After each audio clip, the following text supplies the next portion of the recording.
The Great Hall of the Galactic Council was nearly empty. Most representatives had fled to their home systems as the war grew worse. Only the desperate ones remained, and Admiral Veshterra was among the most desperate of all.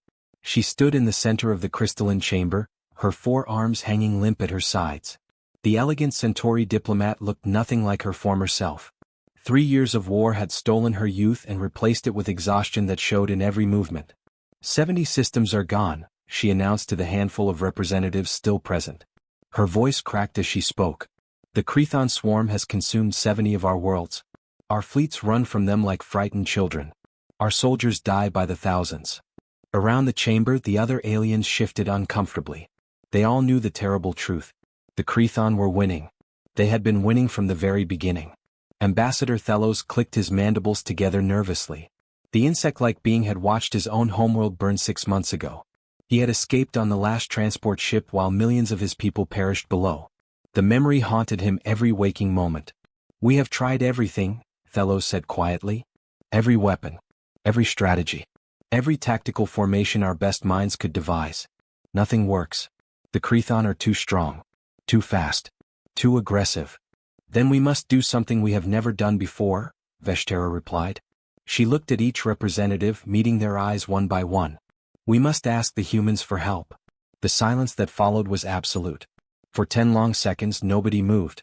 Nobody breathed. Then the whispers began. The Deathworlders? She cannot be serious. Those creatures are dangerous. Veshterra raised one hand for silence. Yes, I am talking about the humans. The beings from Earth. Everyone in the galaxy knew about humanity. They were the strange species from a world so hostile that simply existing there was a daily battle for survival. Their planet spun with gravity that would crush most galactic species flat. The atmosphere contained oxygen, a corrosive chemical that aged and burned everything it touched. Weather systems on Earth could destroy entire cities in minutes. The ground itself would crack and shift, swallowing buildings whole. And yet humans lived there, thrived there, even seemed to enjoy it. Their biology alone is terrifying, Thelos argued. They have bones so dense they would sink in water. Backup organs in case the primary ones fail. They can survive injuries that would kill any of us instantly. They feel pain but simply ignore it and keep fighting. I know what they are, Veshterra said firmly. I have read the reports. Humans evolved as hunters. They would chase their prey across vast distances until the animal collapsed from exhaustion. Then they would kill it.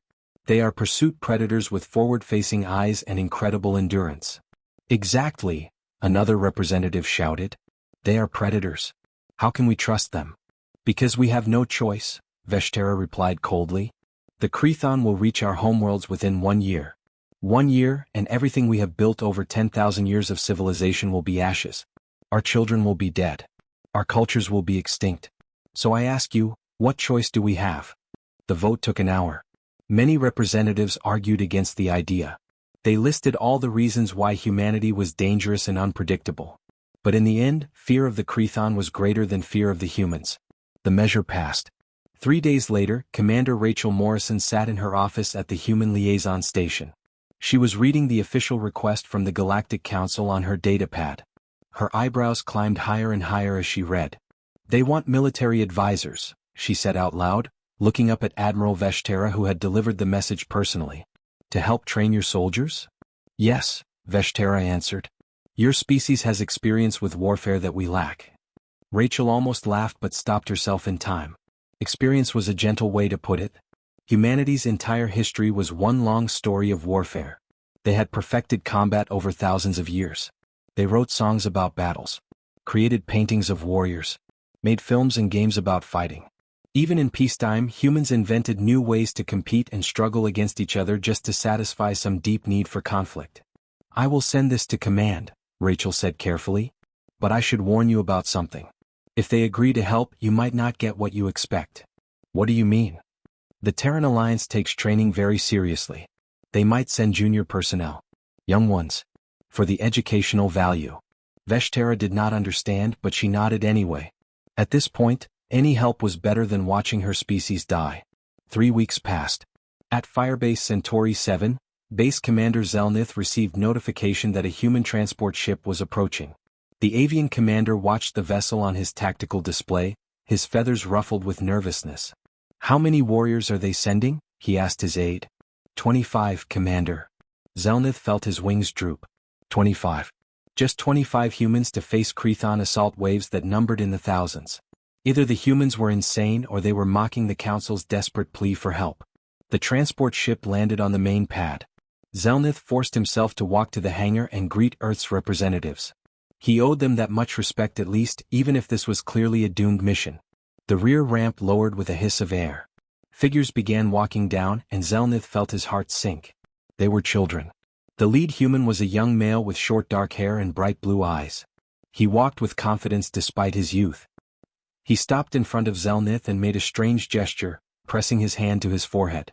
Commander Zelnith, sir? Cadet Lieutenant Michael Webb, Terran Military Academy. My squad and I are reporting for deployment as ordered, sir. Cadet. Zelnith repeated. The word felt like ice in his throat. You are a student? Yes, sir. Final year at the academy. This is our practical field assessment before we graduate. Michael gestured to the group behind him. 25 cadets total, sir. Zelnith looked at the assembled humans. They were all young, none appearing older than 20 standard years. They wore simple gray armor that looked almost primitive. They carried weapons that seemed to be basic kinetic rifles, the kind of slug throwers that civilized species had abandoned thousands of years ago. A female with bright red hair stepped forward. Sir, Cadet Emma Stevens. Heavy weapons specialist. Where would you like us to set up our equipment? Zelnith opened his beak to speak but no words came out. The Galactic Council had begged humanity for help. They had asked for warriors to save them from extinction. And Earth had sent children. Commander Zelnith led the human cadets through Firebase Centauri 7. His mind was still reeling from the shock. Children. They had sent children to fight the most terrifying enemy the galaxy had ever known. This is your combat armor? He asked, pointing at the gray suits the humans wore. The material looked thin and flexible, nothing like the heavy-powered armor his own soldiers used. Cadet Emma Stevens smiled. Standard issue, sir. It's rated for Class 12 Deathworld operations. Can handle extreme temperatures, radiation, kinetic impacts, chemical exposure. Pretty much anything short of direct artillery fire. And those weapons? Zelnith gestured to the rifles they carried. Railguns, sir, said Cadet Thomas Blake, a tall young man with steady hands. Each one accelerates a tungsten slug to hypersonic velocity. Punches through most armor like it's not even there. Zelnith said nothing. The weapons looked primitive compared to the energy rifles his troops used. But he had learned long ago not to judge too quickly. In the training yard, Zelnith watched something that made his blood run cold. The human cadets were running an obstacle course that had been designed to push his best soldiers to their absolute limits. 3 of his warriors had been hospitalized just last month attempting it. The humans completed it in half the time. And they were laughing. Michael Webb vaulted over a 3-meter wall while carrying a pack that must have weighed 40 kilograms. He landed, rolled, came up running and never slowed down. Behind him, Emma Stevens climbed a rope using only her arms, her legs dangling free. At the top, she flipped over backward and dropped 6 meters to the ground, absorbing the impact through her knees. They move like predators, Zelnith whispered. Dr. Huron, the human xenobiologist assigned to the group, stood beside the commander. He was an older human with gray hair and kind eyes. That bothers you, he observed. They are so young. But they move with such violence and grace. It is unnatural. It's what they are, Huron replied gently. Earth is a hunting ground, Commander. These cadets have been training since they were small children. Running, climbing, fighting. It's normal for them. That evening Zelnith called a briefing for the humans. He showed them tactical displays of the Cretan biology. The insectoid creatures stood nearly 3 meters tall on 6 legs. Their exoskeletons could withstand temperatures that would melt most metals. They secreted acid from glands in their mouths. They felt no fear and no mercy. They operate with a hive mind, Zelnith explained.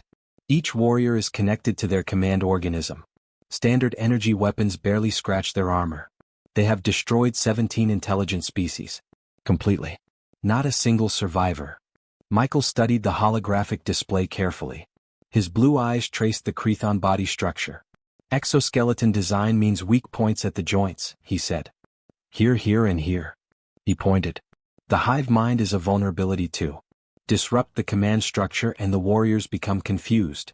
Ambassador Thellos, watching from the back of the room, clicked his mandibles. You speak as if victory is assured. No, sir, Michael replied. But we don't train for failure. We train to win. Over the next few hours, the cadets requisitioned supplies from the firebase stores. Explosive charges, kinetic ammunition, breaching equipment, combat knives. Things that seemed brutal and barbaric to the galactic soldiers watching. "Why do you need blades?" one soldier asked Emma. "We have energy weapons." Emma pulled a wicked-looking knife from her belt. The blade was 30 centimeters long and serrated on one edge. Energy weapons can fail. Batteries run out. Systems malfunction. A knife never runs out of ammunition. A knife always works. The alien soldier backed away nervously. Then the alarms began to scream. Red lights flashed throughout the base. Zelnith ran to the command center, his wings spread wide in panic. The tactical officer was staring at the display screen with wide eyes. "Crethon fleet detected," the officer announced. 10,000 warriors. 3 bioships. They will be here in 18 minutes. The command center erupted in chaos. Officers shouted orders. Soldiers ran to defensive positions. Some of the younger troops were crying. Everyone knew what was coming. They had all heard the stories from other bases. The Crethon never left survivors. Michael's voice cut through the panic like a blade. "Squad, gear up. We deploy in 5 minutes." Zelnith spun around. The human cadets were already moving, checking weapons and armor with practiced efficiency. They showed no fear. No hesitation. "You cannot go out there," Zelnith said. "You will die." Michael looked at him. Those blue eyes were calm and steady. "That's what we came here for, Commander. To fight. But you are children." "We're soldiers, sir." Michael secured his helmet. "And soldiers don't hide when the enemy comes." Emma chambered a round in her railgun. The sound echoed through the command center. "Commander, with respect, we've been training for this our whole lives. Earth doesn't raise children. It raises survivors." Thomas checked his rifle sights. "The Crethon have never fought humans before. They're about to learn why that's a problem." Zelnith looked at Dr. Huron, desperate for someone to show sanity. The older human just smiled sadly. "You asked for help, Commander," Huron said. "This is what human help looks like. Now I suggest you let them do their job."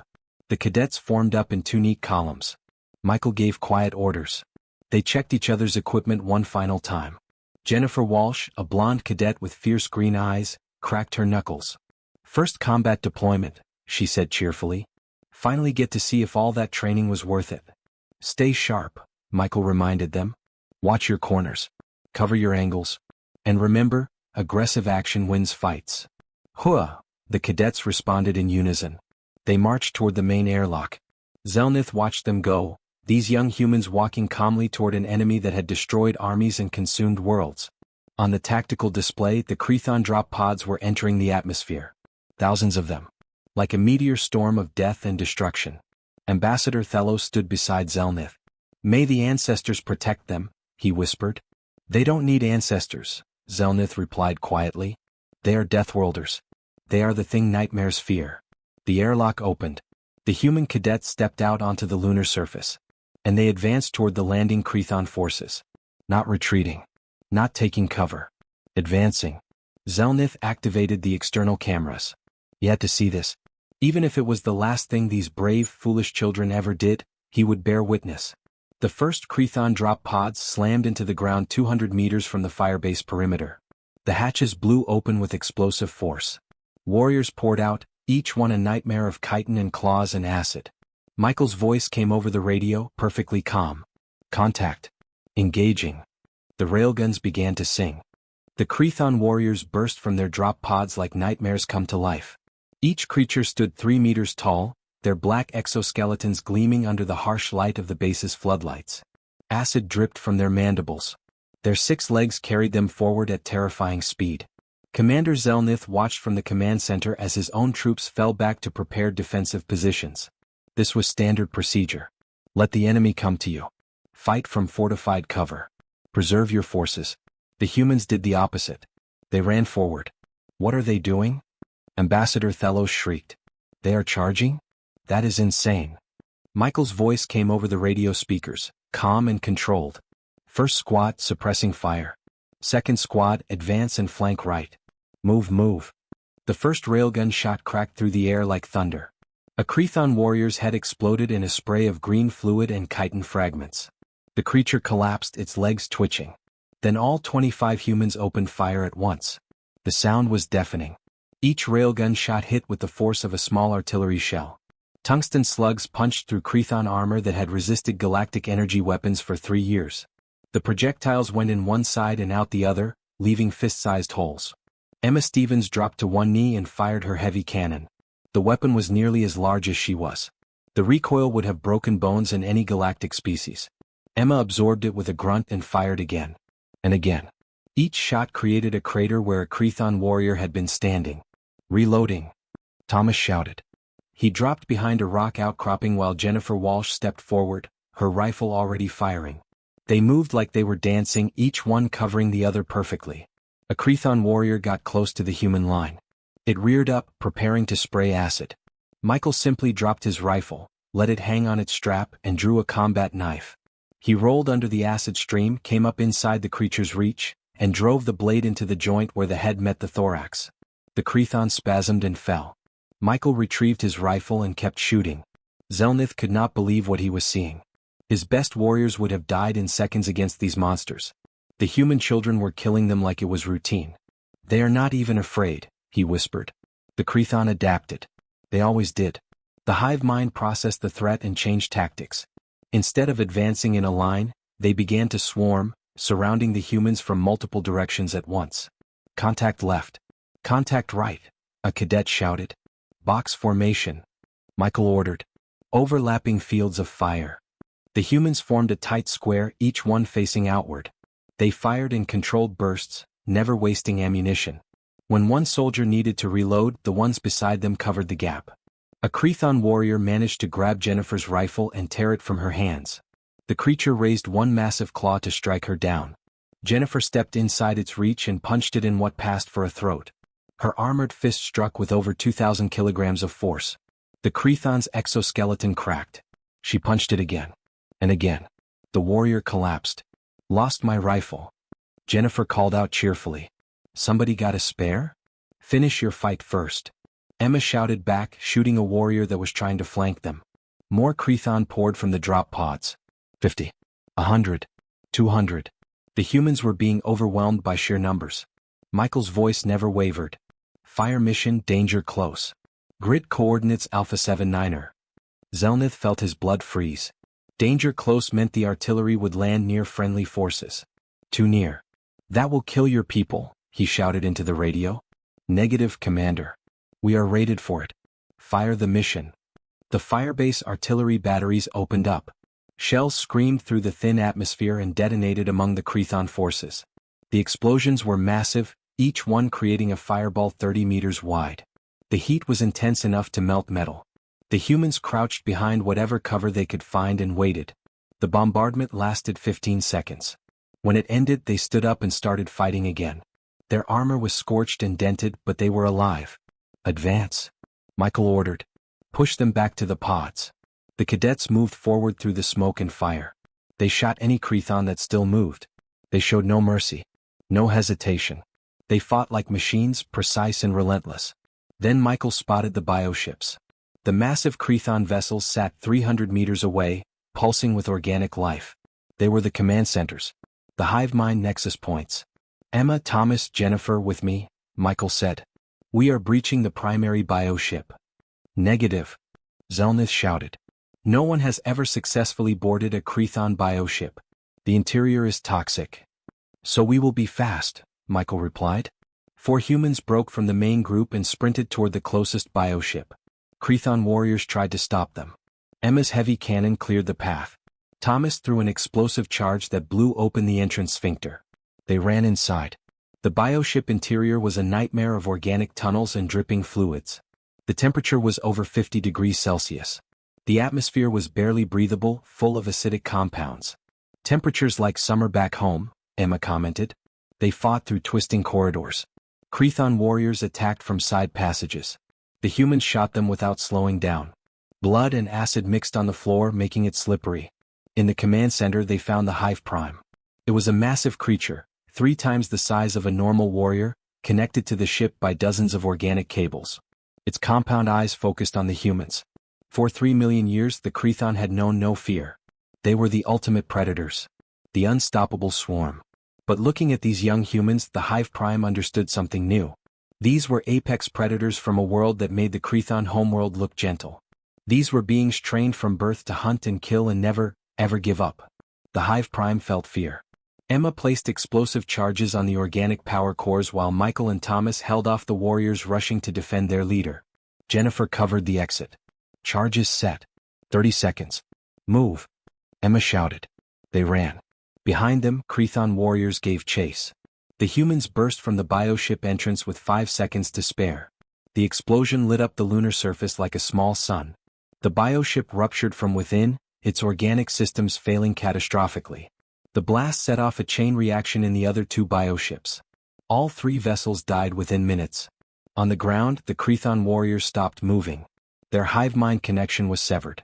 They stood confused, uncoordinated. The remaining human cadets eliminated them one by one with methodical precision. 8 minutes and 43 seconds after the battle began, the last Crethon warrior fell. Silence descended on the battlefield. 25 human cadets stood among the corpses of over 200 Crethon warriors. They were covered in acid burns, blood, and soot. Their armor was dented and scarred. But they were alive. All of them. Michael walked back to the firebase airlock. His squad followed in formation. At the entrance, galactic soldiers stared at them with wide eyes. None of them had fired a single shot during the entire battle. Zelnith met them in the hangar. His legs trembled. His wings hung limp. He looked at these young humans who had just accomplished what entire galactic fleets could not. "Are all humans like this?" he asked quietly. Michael removed his helmet. His young face was streaked with sweat and dirt. He smiled. "No, Commander. We are just the ones who have not graduated yet." The battle footage spread across the galactic network within hours. Every species in the Council received copies. They watched it over and over, unable to believe what they were seeing. 25 children. 25 human students. They had destroyed a Crethon assault force that would have consumed an entire planetary defense fleet. Admiral Veshtera sat in her quarters aboard the Council station, watching the recording for the 15th time. She paused the video at the moment when Michael Webb charged a Crethon warrior with nothing but a knife. The human was smiling. "They enjoy it," she whispered to herself. "By the ancestors, they actually enjoy combat." She called for Dr. Finn, the Council's chief xenopsychologist. The small, furry scientist arrived within minutes, carrying several datapads loaded with information. "Tell me about humans," Veshtera demanded. "Tell me everything." Dr. Finn settled into a chair and pulled up holographic displays. Earth is classified as a Class 12 death world, the most hostile category for planets supporting intelligent life. The gravity is 2.3 times our standard. The atmosphere contains oxygen at concentrations that would be toxic to most species. "I know this already. Tell me about their evolution." "They evolved as persistence hunters," Dr. Finn continued. "They would chase prey animals for hours, sometimes days, until the prey collapsed from exhaustion. No other predator on their planet could match their endurance. They have forward-facing eyes for tracking, sweat glands for cooling during long pursuits, the ability to shut off pain receptors when necessary." More displays appeared. Images of Earth's history. Wars. So many wars. "They have been fighting each other for their entire existence," Dr. Finn said. "Tribal conflicts. National wars. World wars. They developed weapons that could destroy their entire planet. And they nearly used them several times. But they did not," Veshtera observed. "No. Because they also developed philosophy. Ethics. Laws. They learned to control their violent nature. But the violence is still there, Admiral. Always there, just beneath the surface." Another scientist joined them, a tall crystalline being named Researcher Kaln. "I have analyzed their cultural output. Their entertainment. Admiral, humans create stories about war. They write songs about battles. They paint pictures of warriors. Even their children play games that simulate combat. They celebrate violence," Veshtera said quietly. "They celebrate victory," Kaln corrected. "There is a difference. Humans do not fight for the joy of causing suffering. They fight for survival. For protection. For their tribes. But they are very, very good at it." Across the galaxy, in the deep organic chambers of the Crethon hive world, the Empress watched the same footage. Her massive form pulsed with bioelectric signals that spread throughout the entire species. Every Crethon warrior in the galaxy received her commands simultaneously. "Retreat. Withdraw. Avoid human space. For 3 million years, The Crethon had expanded without resistance. They were the ultimate swarm. Nothing could stand against them. But these humans were different. The Empress recognized what she saw in that footage. Apex predators. Just like the Crethon. But better adapted. More dangerous. More creative. The Empress had never felt fear before. She felt it now. The retreat order went out immediately. Every Crethon force in the galaxy turned away from human-accessible space. Worlds that had been under siege for months suddenly found the enemy gone. The Crethon abandoned conquests, abandoned territory, abandoned everything to get away from the Deathworlders. Back at Firebase Centauri 7, Fleet Admiral James Harrison arrived aboard a massive Terran dreadnought. The ship was twice the size of any galactic vessel. Its weapons could crack a planet's crust. It carried 10,000 human marines. Commander Zelnith greeted the admiral with a formal salute. His wings were still trembling from the battle he had witnessed. "Your cadets saved us all," Zelnith said. "They saved the entire galaxy." Admiral Harrison was an older human with gray hair and hard eyes. He smiled at the compliment. "They performed adequately for their first real combat deployment. We are pleased with their test scores." "Test scores?"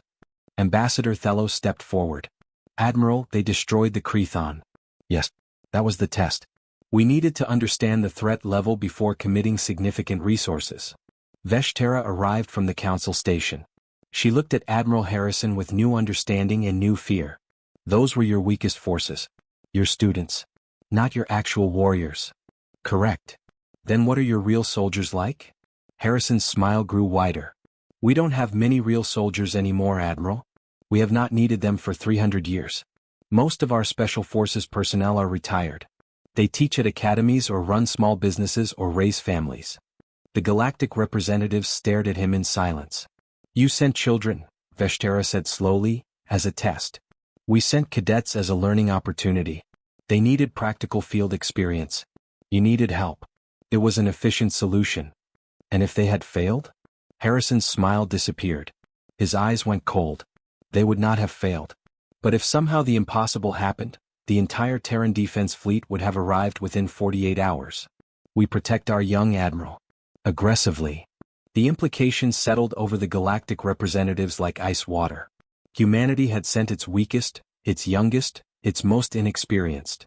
And they had won effortlessly. If the real human military had arrived, there would have been nothing left of the Crethon but memories. "The war is over," Harrison continued. "The Crethon are retreating to their original territory. They have agreed to a non-aggression pact. They understand strength. They respect it." "What happens now?" Veshtera asked. "The galaxy invited wolves to save us from monsters. But what do we do about the wolves?" Harrison looked at her steadily.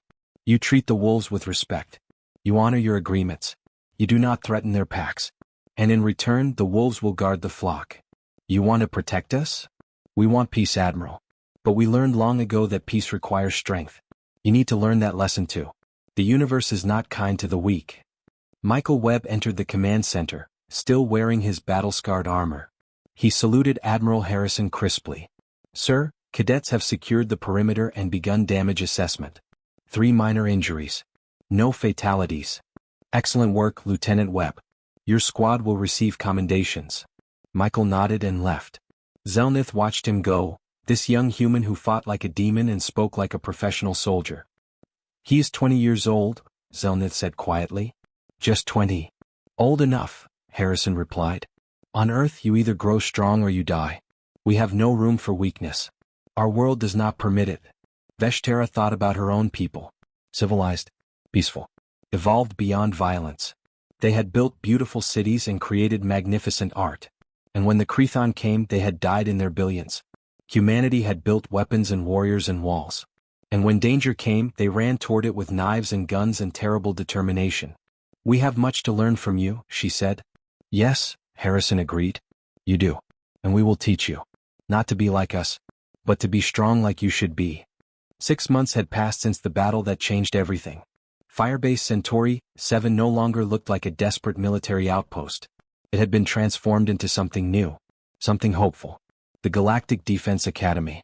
Instructor Michael Webb stood at the front of a classroom filled with alien cadets. Centauri, insectoids, crystalline beings, even some avian species. All of them wore modified training uniforms. All of them looked nervous, Today we discuss aggressive defense, Michael began. His voice was calm but firm.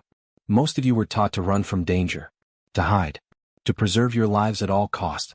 That thinking almost got your species exterminated. A young Centauri cadet raised one of her 4 hands. But Instructor Webb, our bodies are not like yours. We are fragile. We cannot fight like humans fight. Michael smiled. You are right. You cannot fight exactly like we do. But you can fight like you should. With courage. With determination. With the will to protect what matters to you. He activated a holographic display showing combat footage. Not from the Crethon battle. This was new footage of mixed species squads training together. Humans working alongside aliens. Each one using their natural strengths. Watch this, Michael said. That Centauri soldier has 4 arms. She can operate 2 weapons simultaneously while managing a tactical display. No human can do that. The insectoid beside her has compound eyes that see in multiple spectrums. He can spot enemies we would miss.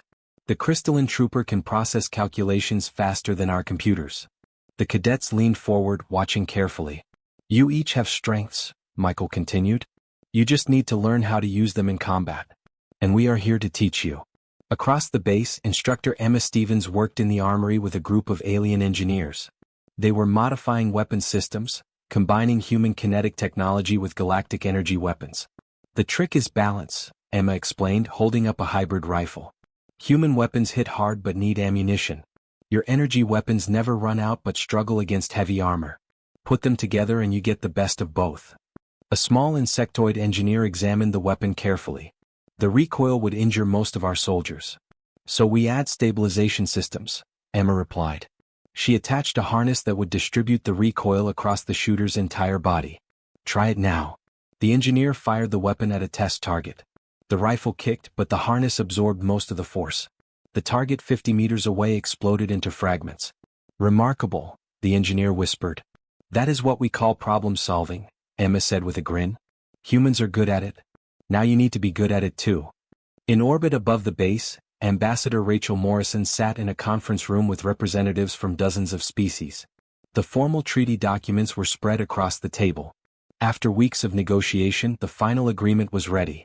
The Crethon will remain in their designated territory, Rachel read from the document. They will not attack Council worlds. In exchange, human forces will not pursue them into their space. And they agreed to this? Asked a nervous diplomat. Their Empress agreed personally, Rachel confirmed. The Crethon respect strength. They understand that attacking humanity would be suicide. So they choose to coexist peacefully. What about other threats? Admiral Veshtera asked. What if a new enemy appears? Then the Joint Defense Forces respond, Rachel replied. Human warriors paired with your strategists. Combined arms. Combined intelligence. Every species contributing what they do best. The treaty was signed. Every representative pressed their mark or signature to the document. A new era had officially begun. Down on the base training grounds, Instructor Thomas Blake worked with a group of cadets on marksmanship. Most of them had never fired a weapon before 6 months ago. Now they were learning to hit targets at 300 meters. Breathe slowly, Thomas instructed a young avian cadet. Let the air out gently. Squeeze the trigger, do not pull it. The cadet fired. The shot went wide by 2 meters. Better, Thomas said encouragingly. Last week you missed by 10 meters. You are improving. I will never shoot like you, the cadet said sadly. You do not need to shoot like me. You need to shoot well enough to protect your wingmate beside you. That is all that matters. Nearby, Instructor Jennifer Walsh taught hand-to-hand combat to a class of mixed species. She had modified human techniques to work for different body types and strengths. Your species has natural claws, she told a reptilian cadet. Use them. Aim for joints and soft tissue. You are not trying to look pretty. You are trying to survive. The cadet practiced the moves slowly, then faster. Jennifer watched carefully, correcting stance and balance. Good. Now remember, close combat is your last resort. But if you must fight hand-to-hand, fight to win. In the memorial garden, Admiral Veshtera walked among the stones that honored those who died in the 3-year war against the Crethon. Millions of names carved into crystal pillars. Entire species reduced to memories. Commander Zelnith joined her, his feathers now bright and healthy again. We almost lost everything, Veshtera said quietly. But we did not, Zelnith replied. Because we finally asked for help. We asked the most dangerous species in the galaxy to save us. And they did. But more than that, they taught us how to save ourselves. Veshterra looked toward the training grounds where hundreds of cadets from dozens of worlds practiced together. Humans and aliens working side by side. Learning from each other. Building something new. Do you think we can maintain this peace? She asked. I think we can if we stay strong, Zelnith answered. Humanity taught us that lesson. The universe respects strength. It ignores weakness. On the training field, a young Centauri cadet was struggling through an obstacle course. He had fallen twice already. His limbs shook with exhaustion.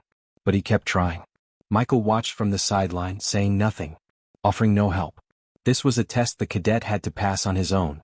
The Centauri reached the final wall. It was 5 meters high. Impossible for his species under normal circumstances. But he had trained for this. He had grown stronger over the past months. He jumped, grabbed the top edge and pulled himself up. His arms trembled. His breath came in gasps. But he made it over. On the other side he collapsed to his knees, exhausted but triumphant. Michael walked over and helped him stand. Well done. Will I ever be like you, instructor? The cadet asked between breaths. Michael shook his head. No. You will never be like me. You will be like you but stronger, braver, more capable. And you will never face the darkness alone again. That is the promise we make to each other. The cadet nodded slowly, understanding. Across the galaxy things were changing. Species that had hidden for centuries were learning to stand and fight. Worlds that had been terrorized were rebuilding with new confidence. The age of passive defense had ended. Humanity had not conquered the stars. They had done something better. They had taught the galaxy to defend itself. And in the vast darkness between worlds, predators now thought twice before attacking. Because somewhere out there, the Deathworlders were watching. And beside them stood allies who had learned their lessons well. The future was still dangerous. The universe was still hostile. But now the civilized species of the galaxy knew something they had forgotten long ago. Strength matters. Courage matters. And when you stand together, even the darkest threats can be overcome.